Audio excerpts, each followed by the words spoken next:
نحمده ونستعينه ونستغفره ونؤمن به ونتوكل عليه ونعوذ بالله من شرور أنفسنا ومن سيئات أعمالنا من يهده الله فلا مضل له ومن يضلله فلا هادي له وأشهد أن لا إله إلا الله وحده لا شريك له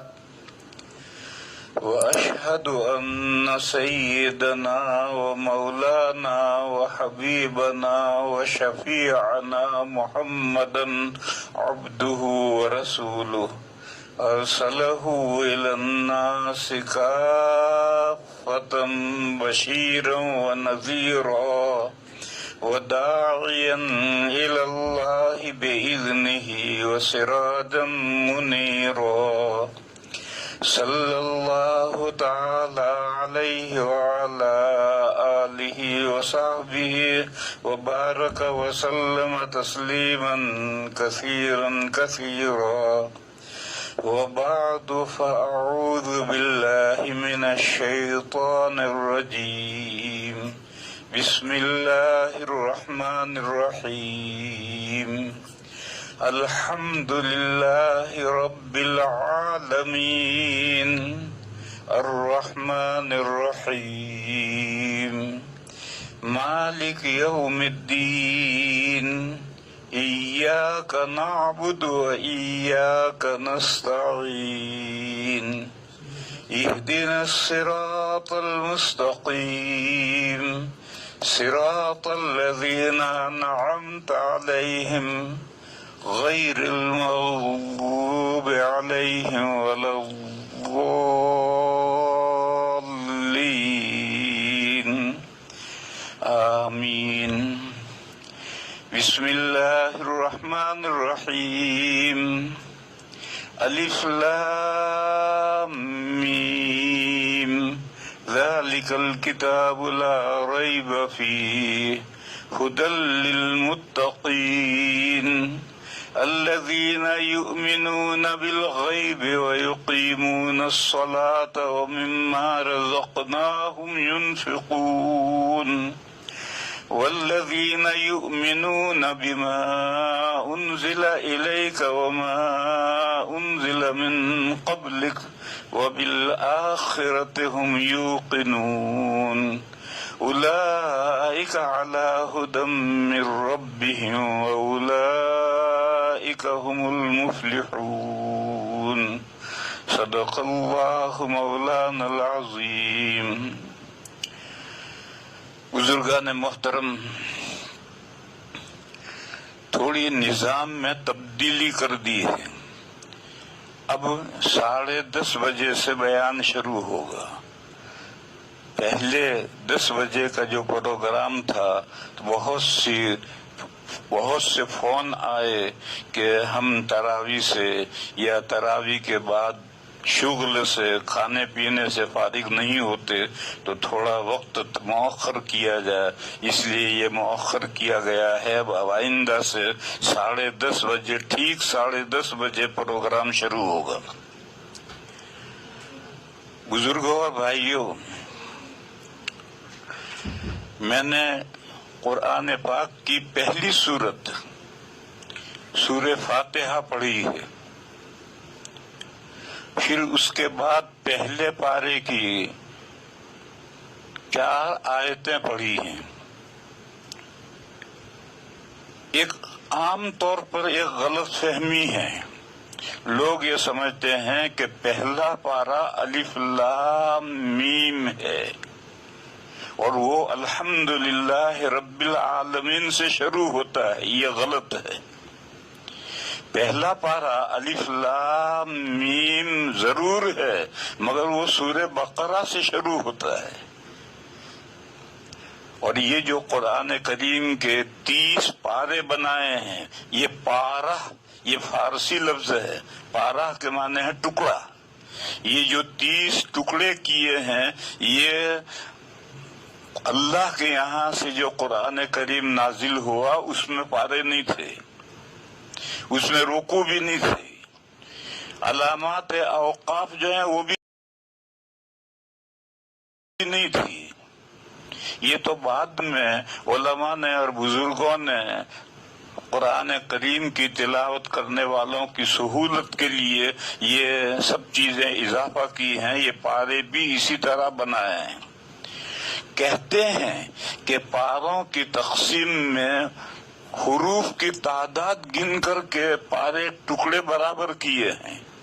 اس لیے بعض جگہ پر پارا ایسی جگہ سے شروع ہوتا ہے جیسے 14واں پارا ہے، ایک سورہ ہجر شروع ہوتی ہے، اس کی ایک آیت 13ویں پارے میں ہے، اور ربما یود الذین کفروا سے 14واں پارا شروع ہوتا ہے۔ اب آج کل ایک بڑے مولانا لکھنؤ میں انہوں نے یہ تحریک شروع کی ہے کہ پاروں کو مضمون کی مناسبت سے تقسیم کیا جائے، حروف کی تعداد کے اعتبار سے نہیں، اور انہوں نے اس طریقے سے ایک قرآن مرتب بھی کیا ہے، اور انہوں نے اس کو شائع بھی کیا ہے یا نہیں کیا ہے میں نے تو دیکھا نہیں۔ یہ جو تحریک ہے، چاہے وہ ندوے کے کتنے ہی بڑے استاد ہوں، یہ تحریک مناسب نہیں۔ جو کچھ قرآن کریم میں چلا آ رہا ہے اسی کو چلنے دو، ورنہ اغیار کو، غیروں کو یہ انگلی اٹھانے کا موقع ملے گا کہ مسلمانوں کا قرآن بھی محفوظ نہیں ہے، ادھر ادھر کرتے رہتے ہیں، کبھی کچھ کرتے ہیں کبھی کچھ کرتے ہیں۔ اس کی ایک مثال ہے، یہ جو کعبہ شریف ہے یہ زمانہ جاہلیت سے اس طریقے سے چلا آ رہا تھا کہ حتیم کا حصہ باہر تھا، یہ حتیم کا حصہ اس میں سے 6 ہاتھ کے بقدر حتیم کا حصہ کعبہ شریف کا جز ہے۔ لیکن جب نبی پاک صلی اللہ علیہ وسلم کی عمر مبارک 35 سال کی تھی، اس وقت یہ کعبہ بوسیدہ ہو گیا تھا، کیونکہ گارے سے پتھر چنے گئے تھے اور اوپر چھت نہیں تھی، تو بارش اوپر ہوتی تھی تو دیواروں کے اوپر پانی چلتا تھا تو گارا پھول کر کے پتھر ہل گئے تھے۔ تو اس لیے جب نبی پاک صلی اللہ علیہ وسلم کی عمر مبارک 35 سال کی تھی، اس وقت اس کعبہ کو توڑ کر کے اثر نو دوبارہ چنا گیا، اور اس میں جو چھوٹے چھوٹے پرانے پتھر تھے وہ نکال دیے، کچھ نئے پتھر بھی اس میں شامل کیے، اور وہ پہاڑوں میں سے پتھر ڈھونڈ کر لانے والوں میں نبی پاک صلی اللہ علیہ وسلم بھی نبوت سے پہلے اس مزدوری میں حضور بھی شریک تھے۔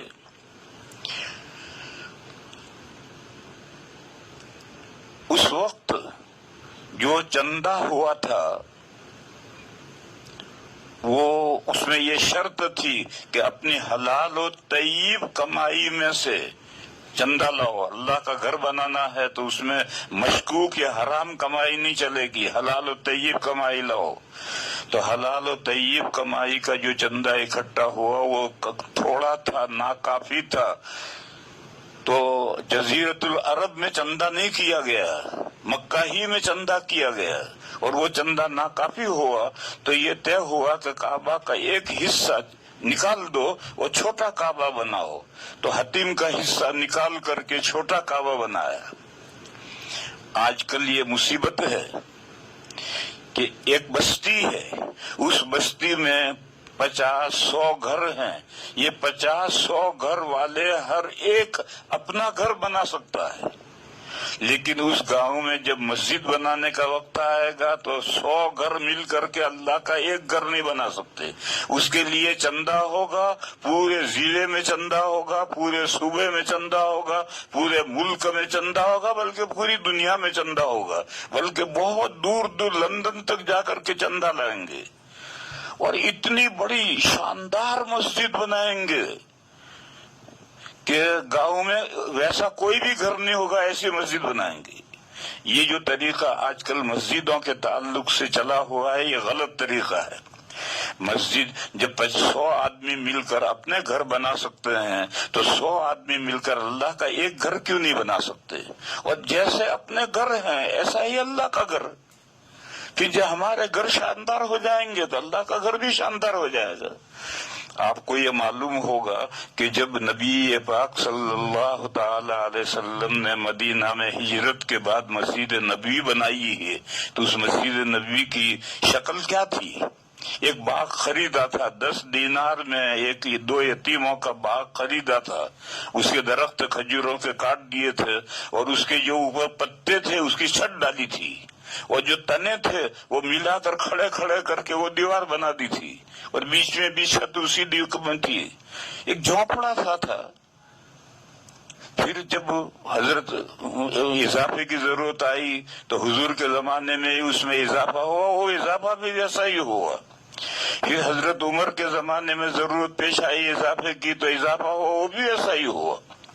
پھر حضرت عثمان رضی اللہ تعالیٰ عنہ کے زمانے میں یہ جو کھجوروں کے پتے ڈال کر چھت بنائی تھی وہ بوسیدہ ہو گئی بارشوں میں، تو حضرت عثمان نے بہت اضافہ کیا اور پکی اور پختہ بنائی، اس لیے کہ اب مدینہ کے اندر مکان بھی پکے اور پختہ بننے شروع ہو گئے تھے تو اللہ کا گھر بھی پکا اور پختہ بنا۔ اس مثال میں مجھے یہ کہنا ہے کہ سارے گاؤں کے جیسے گھر ہیں اس سے کچھ شاندار اللہ کا گھر، کوئی بہت بڑا وائٹ ہاؤس بنانے کی ضرورت نہیں ہے، اور مسجد کے لیے چندہ وہی گاؤں ہی سے ہوگا، مکہ ہی کا چندہ ہوا تھا اور چندہ کم پڑا تو مسجد چھوٹی بنائی، اللہ کا گھر چھوٹا بنایا۔ یہ جو کعبہ شریف ہے یہ در حقیقت یہی مسجد حرام ہے۔ لوگ یہ نہیں سمجھتے ہیں، لوگ یہ سمجھتے ہیں کہ کعبہ شریف جو بیچ میں کالا کالا کھڑا ہے، اس کے بعد مطاف کھلا پڑا ہے، پھر اس کے بعد میں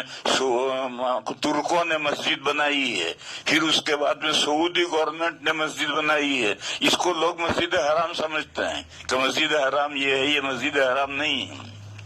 قرآن کریم میں جو ہے کہ نماز میں رخ چہرہ مسجد حرام کی طرف کرو، تو یہ جو مسجد سعودی اور ترکیوں نے بنائی ہے ان کی طرف منہ کرو گے تو نماز نہیں ہوگی۔ نماز تو یہ جو کالا کالا کعبہ کھڑا ہے اسی کی طرف منہ کرنا ہے، اور در حقیقت یہی مسجد حرام ہے۔ اور اس کے 2 دروازے تھے اور دونوں زمین سے لگے ہوئے تھے، ایک دروازے سے لوگ داخل ہوتے تھے اور اندر نماز پڑھتے تھے، اور نماز سے فارغ ہو کر دوسرے دروازے سے نکل جاتے تھے۔ پھر اسلام سے پہلے قریش نے جب یہ کعبہ بنایا تو انہوں نے 2 دروازوں کا ایک دروازہ کر دیا، اور ایک دروازہ بھی قد آدم اونچا کر دیا، سیڑھی رکھ کر کے چڑھو اور سیڑھی رکھ کر کے اندر اترو۔ اب وہ ان کا دربان وہاں بیٹھتا تھا اور رشوت لیتا تھا، 5 ریال پکڑاؤ گے تو وہ اوپر بلا کر کے اندر اتارے گا، اور کچھ نہیں دو گے تو دھکا دے کے نیچے گرائے گا۔ یہ ترکوں نے یہ زمانے جاہلیت میں یہ عربوں نے یہ کر دیا۔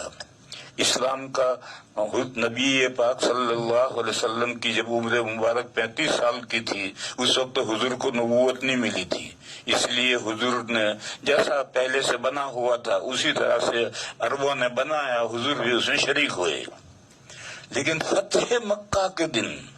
حضور پاک صلی اللہ علیہ وسلم نے حضرت عائشہ سے یہ بات فرمائی کہ حضرت ابراہیم علیہ السلام نے جو کعبہ بنایا تھا وہ کعبہ یہ نہیں ہے، اس میں یہ حتیم کا حصہ بھی کعبہ کا جز تھا، اور میرا جی یہ چاہتا تھا کہ میں کعبہ کو توڑ کر بنائے ابراہیمی پر بناؤں،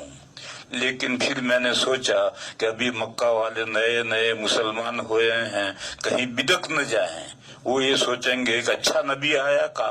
کعبہ پر ہی کلاڑا چلا دیا،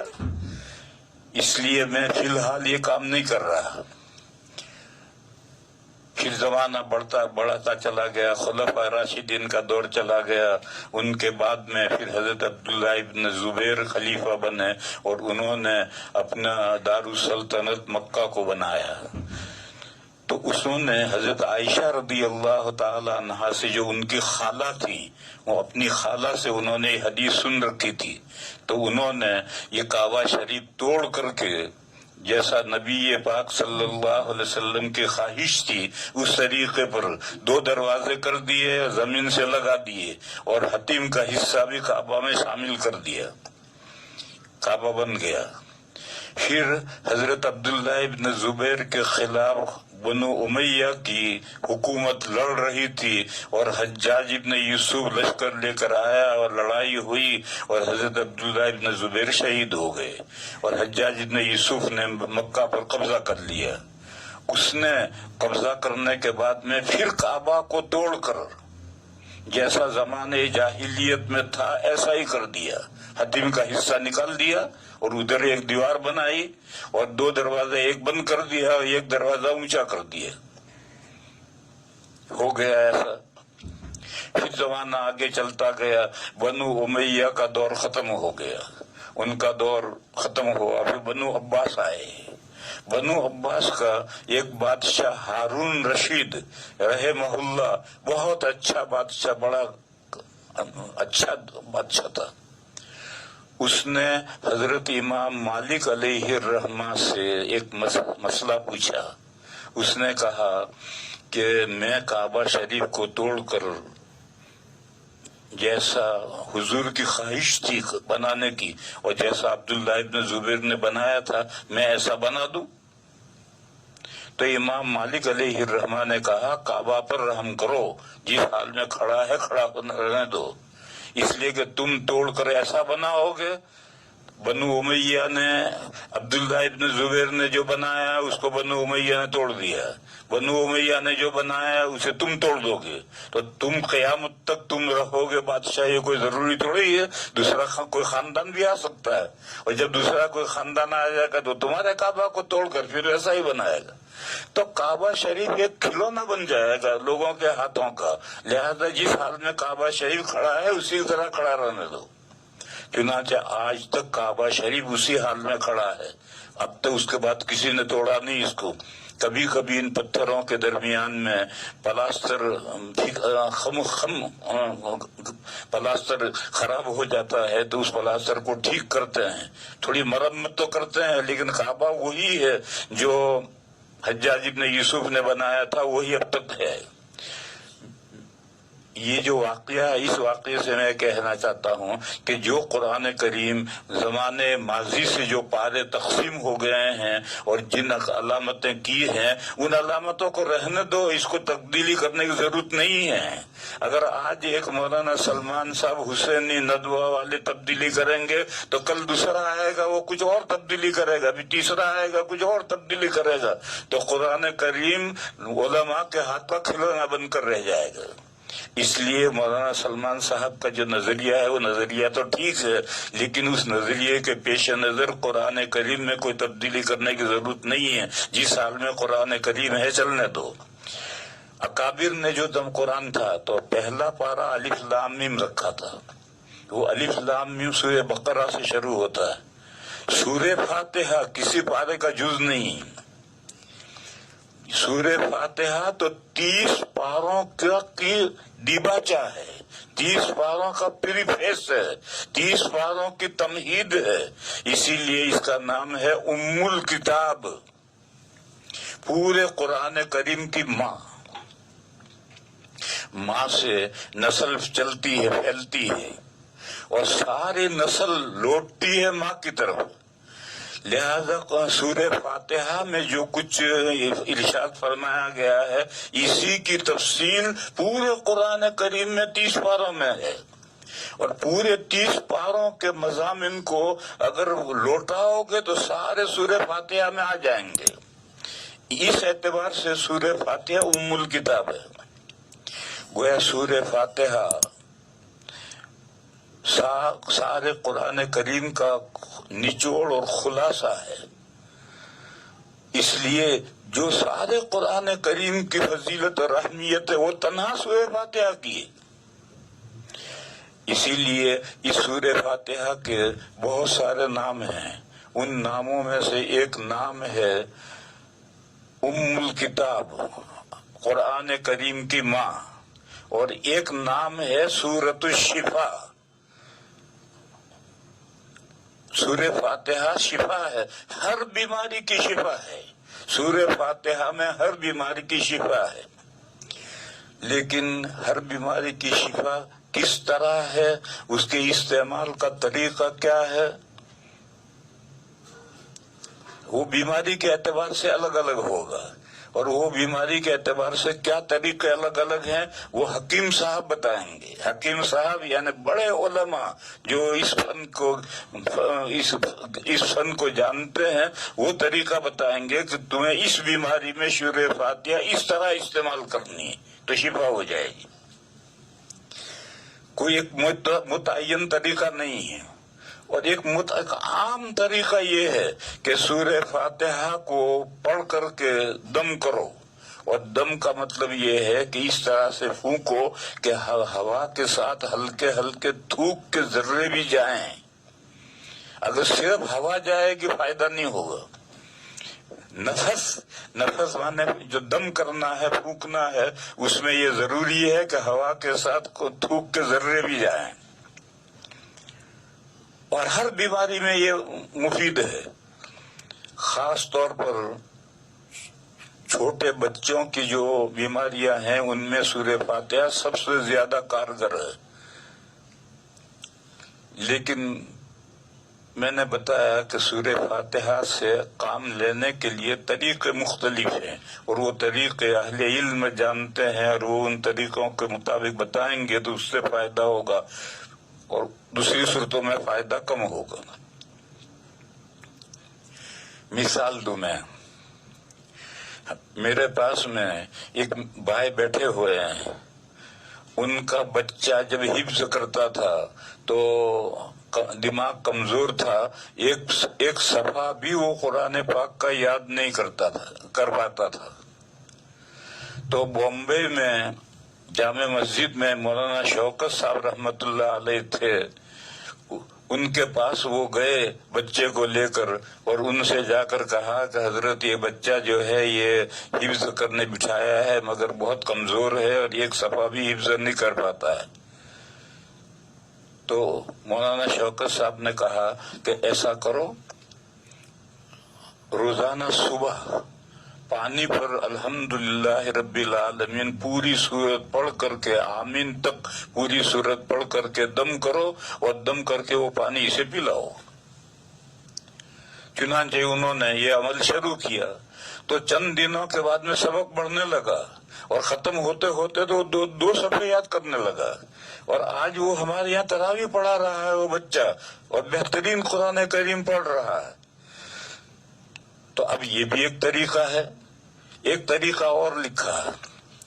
اگر بچہ کمزور ہے حفظ کے اندر، اس کو یاد نہیں رہتا ٹھیک، تو ایک روٹی پر زعفران، مشک اور زعفران ملا کر کے اس کی سیاہی بناؤ، اور ایک روٹی پر پوری سورہ فاتحہ وَلَضَّالِّينَ آمین تک لکھ کر کے صبح ناشتے میں بچے کو کھلا دو، 40 دن پابندی سے، اس کی وہ تو کمزوری دور ہو جائے گی۔ حدیث شریف میں ایک قصہ ہے، ایک سریہ، چند صحابہ کہیں جا رہے تھے۔ اس زمانے کا طریقہ یہ تھا کہ جب بڑا لشکر چلتا تھا تب تو رسد ساتھ میں لے کر چلتا تھا، لیکن چھوٹے 5-10 آدمیوں کا جو سریہ ہوتا تھا وہ رسد لے کر نہیں چلتا تھا، بلکہ راستے میں جو قبیلے آتے تھے وہ ایک وقت کی دعوت کرتے تھے ان کی، اور دعوت نہ کریں تو رسد بیچیں گے، اور خرید کر کے پکا کر کھائیں گے۔ تو یہ سریہ ایک گاؤں کے قریب جا کر رکا، اور گاؤں والوں سے کہا کہ بھئی ہم مسافر ہیں، ہمارا پہلے مسافروں کے گاؤں والے دعوت کیا کرتے تھے، یہ تو اب پیسے بہت ہو گئے، ہوٹلیں ہو گئی جگہ جگہ پر، اس لیے اب گاؤں والے کوئی مسافروں کی دعوت نہیں کرتے، ورنہ پہلے تو مسافر مسجد میں آ جاتا تھا اور اعلان کرتا کہ میں مسافر ہوں، تو کوئی نہ کوئی کھانا لے آتا تھا، جب ہوٹلیں نہیں تھی، پیسے بھی نہیں تھے۔ تو انہوں نے گاؤں والوں سے کہا کہ بھئی ہم مسافر ہیں،